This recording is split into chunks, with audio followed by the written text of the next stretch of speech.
Hi guys, मैं हूं श्याम सुंदर। नालंदा ग्रुप में आपका स्वागत है। आज हम आपके लिए लेकर आए हैं क्लास 10th की मैथ एक्सरसाइज नंबर 4.4। लेसन का नाम है द्विघात समीकरण। तो इसमें हम पहला क्वेश्चन शुरू कर रहे हैं। पहला क्वेश्चन दिया हुआ है कि निम्न द्विघात समीकरणों के मूलों की प्रकृति ज्ञात कीजिए। यदि मूलों का अस्तित्व हो तो इन्हें ज्ञात कीजिए। तो आपको ध्यान होगा कि हम मूलों की प्रकृति के अध्ययन किए थे। मूलों की प्रकृति के बारे में हमने आपको बताया था। एक बार फिर से हम आपको रिमाइंड कराना चाह रहे हैं। ध्यान दीजिए, हमारा द्विघात समीकरण होता है ax² plus bx plus c equal 0, जहाँ a x² का गुणांक होता है, b x का गुणांक होता है, c अचर पद होता है। तो मूलों की प्रकृति ज्ञात करना है। हमें क्या ज्ञात करना है? मूलों की प्रकृति। तो मूलों की प्रकृति के लिए हम क्या करते हैं कि एक हमारा सूत्र होता है, d बराबर होता है, जिसे विवितकर कहते हैं। d बराबर सूत्र होता है b² माइनस 4ac। तो ध्यान रहे कि यदि d का मान यानी कि हमारा विवितकर 0 से बड़ा हो, विवितकर क्या हो? 0 से बड़ा हो, ये हो गई पहली कंडीशन। दूसरी कंडीशन है कि d का मान क्या हो? 0 के इक्वल हो।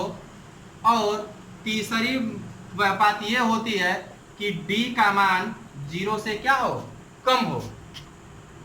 तो ध्यान रहे कि जब d का मान 0 से बड़ा होगा यानी कि विवितकर हमारा क्या होगा? धनात्मक होगा। और जब विवितकर धनात्मक होगा तो दिए गया जो समीकरण होता है उसके दो भिन्न और वास्तविक मूल होते हैं। क्या होते हैं? ध्यान दीजिए, दो भिन्न और वास्तविक मूल होते हैं। मूलों की जब प्रकृति हमसे पूछा जाएगा तो हम सबसे पहले क्या करेंगे?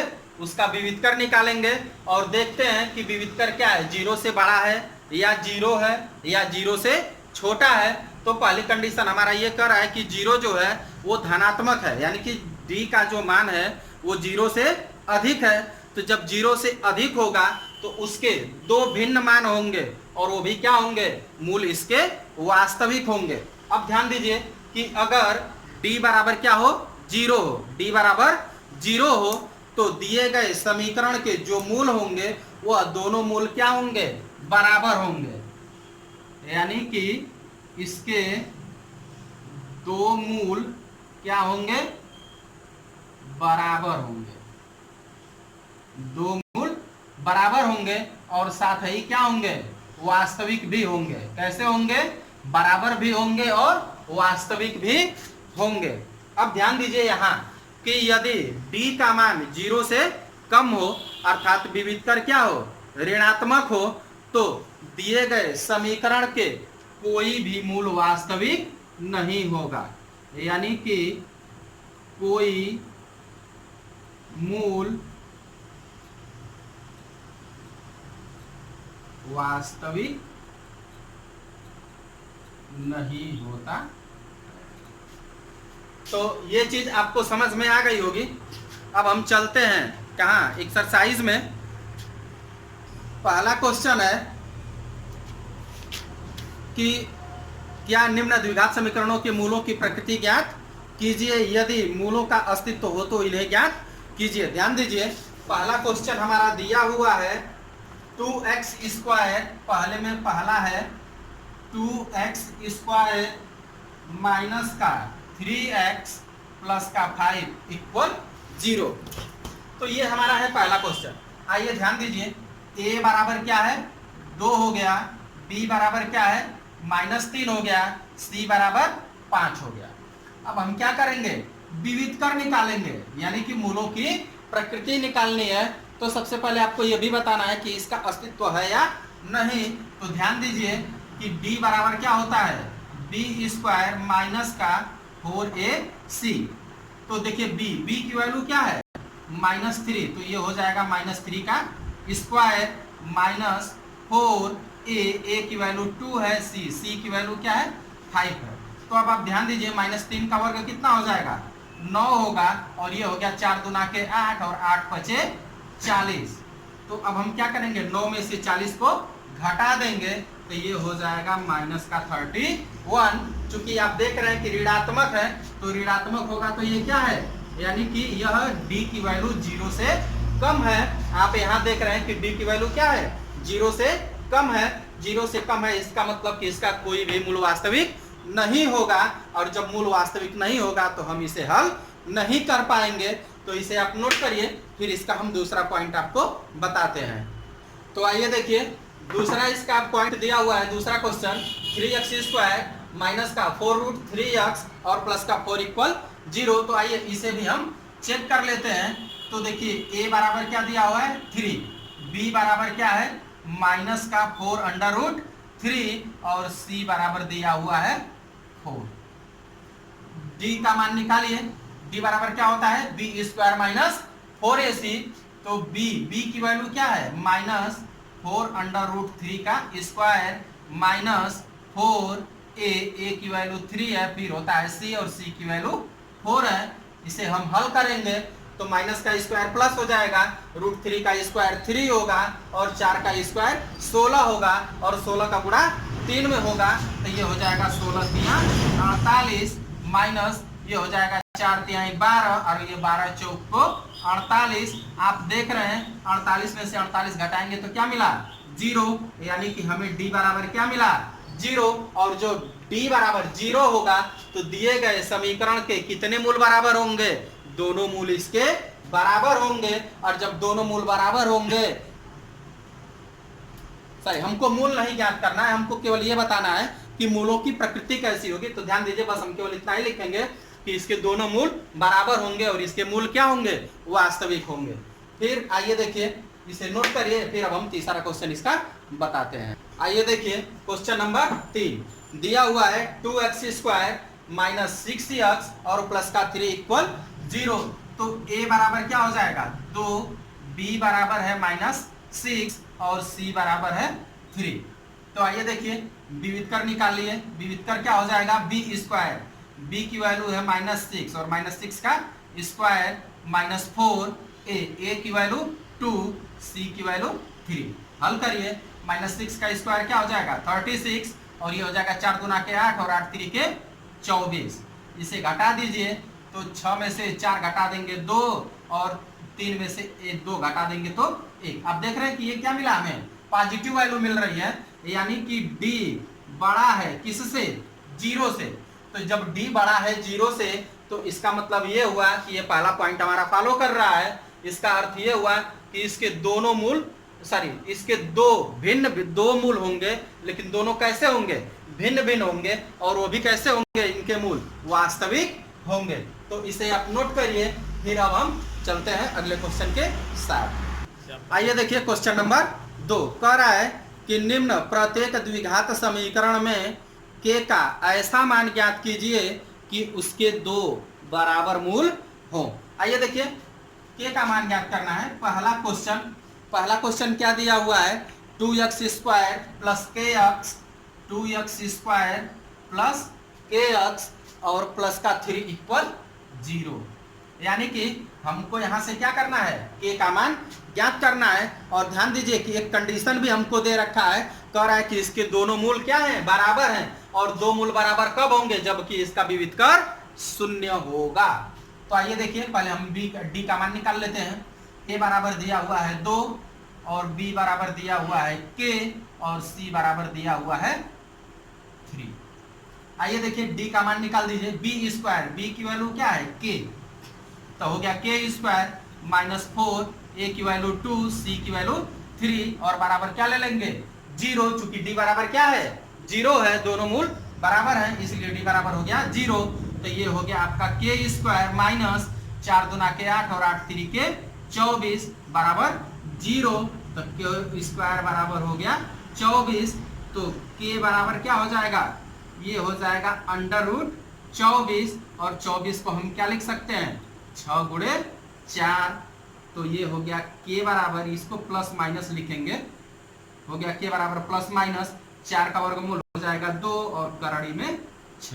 तो ये हो गया k का मान। इसे भी आप नोट करिए, फिर इसका हम दूसरा पॉइंट आपको बताते हैं। ये देखिए क्वेश्चन नंबर 2 दिया है kx, फिर ब्रैकेट में है x माइनस 2 और प्लस का 6 इक्वल 0। तो इसे हम सबसे पहले इस ब्रैकेट में kx का मल्टीप्लाई करके इसे हम द्विघात समीकरण बना लेंगे।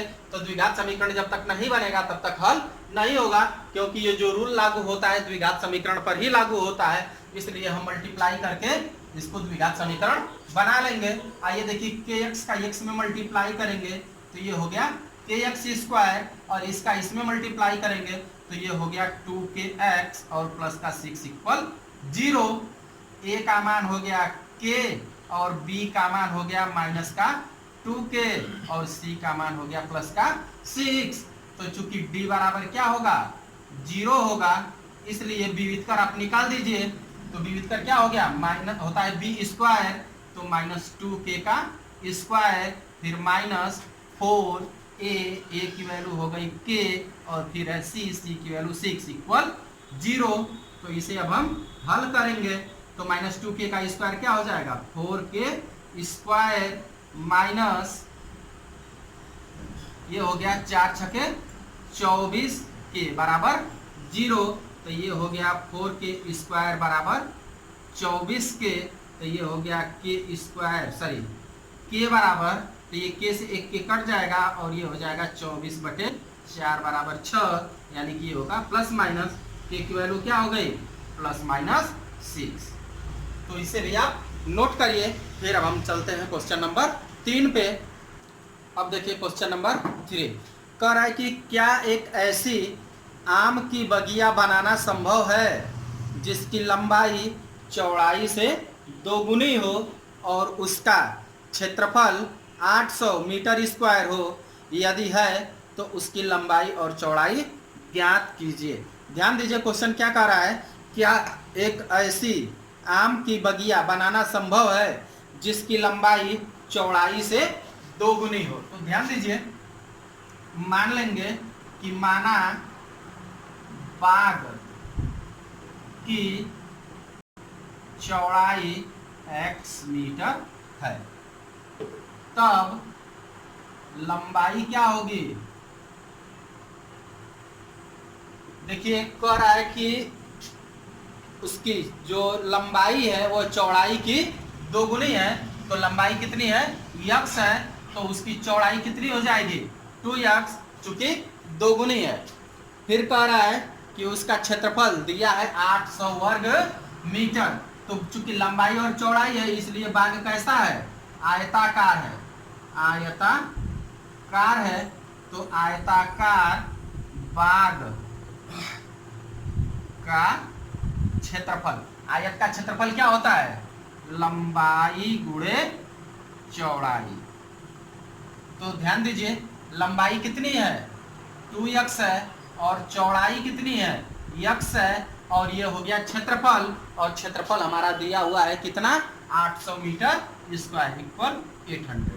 तो अब हम इसे हल करेंगे तो ये हो गया आपका 2x स्क्वायर इक्वल 800।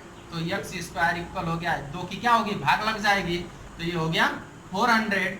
अब हम क्या करेंगे कि इसका x बराबर लिखेंगे, तो x बराबर अंडर रूट हो जाएगा 400। तो x इक्वल क्या हो जाएगा 20, ये होगा प्लस माइनस का 20। तो ध्यान रहे किसी भी वस्तु की लंबाई ऋणात्मक नहीं होती है, इसलिए x बराबर क्या हो गया 20 मीटर।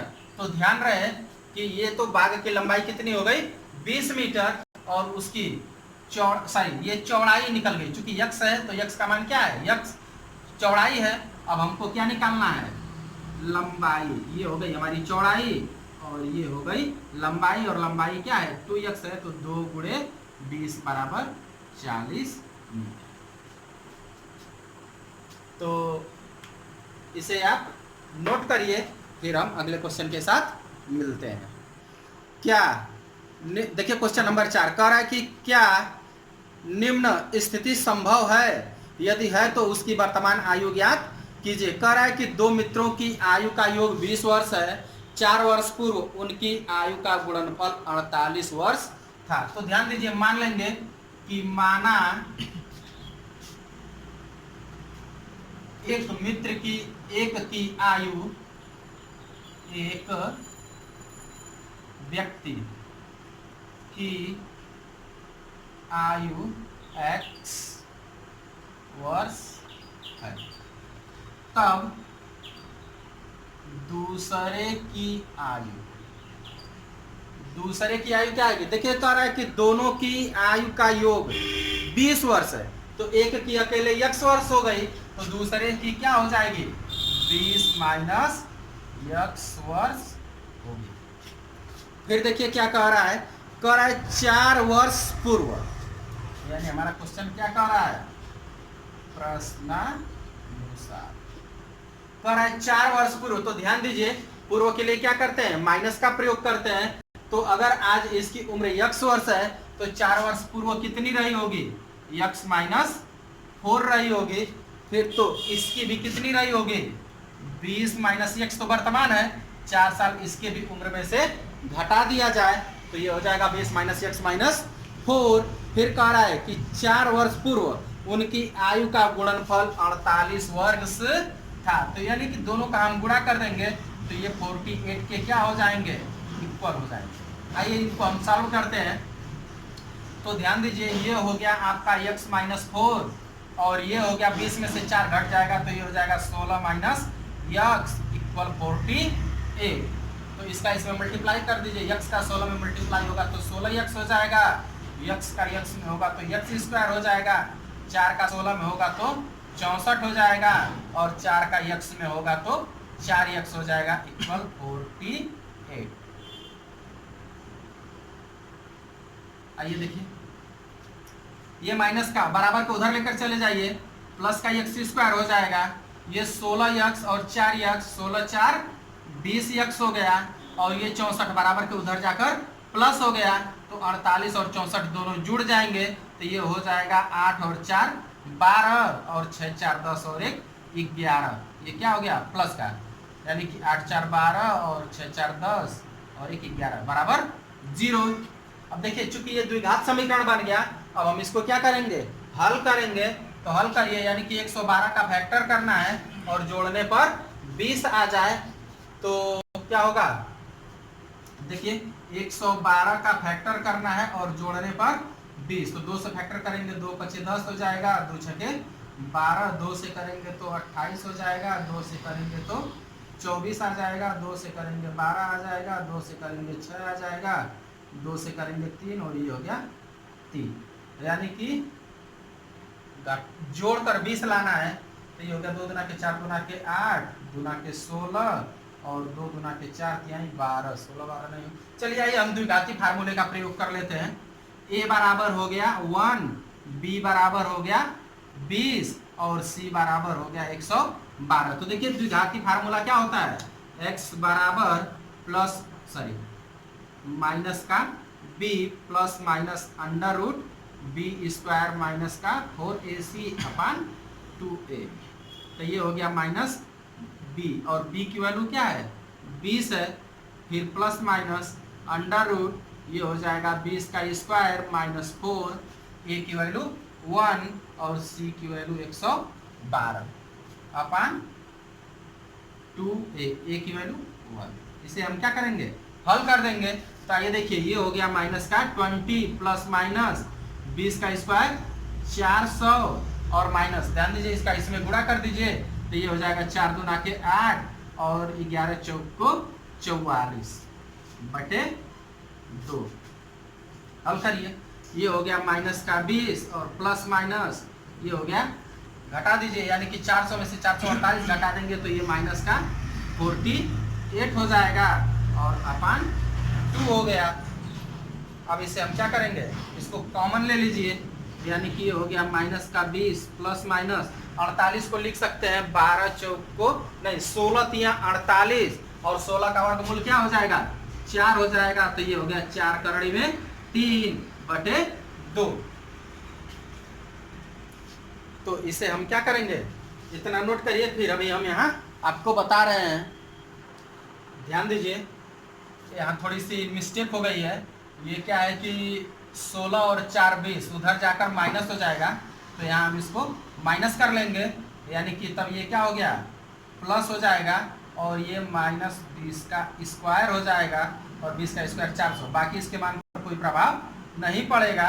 तो आइए ध्यान दीजिए, चूंकि इसको हम यहाँ देख लीजिए कि x बराबर 2 से भाग दे दीजिए, तो ये हो गया 10, और ये हो गया प्लस माइनस और 2√3, यानी कि x का मान हमें इस रूप में मिल रहा है।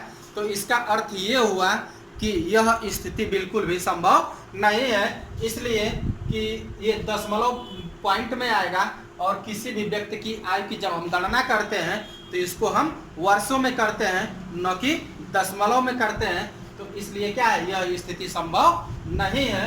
तो इसे आप नोट करिए, फिर हम अगले और लास्ट क्वेश्चन के साथ। आइए देखिए क्वेश्चन नंबर 5, कह रहा है कि क्या परिमाप 80 मीटर तथा क्षेत्रफल 400 वर्ग मीटर के एक पार्क को बनाना संभव है? यदि हाँ तो उसकी लंबाई और चौड़ाई ज्ञात कीजिए। तो मान लीजिए, आइए देखिए, दिया है कि आयत का परिमाप 80 मीटर, यानी कि परिमाप बराबर क्या होता है, परिमाप का सूत्र होता है 2 गुणे लंबाई धन चौड़ाई, और दिया है कितना, 80 मीटर।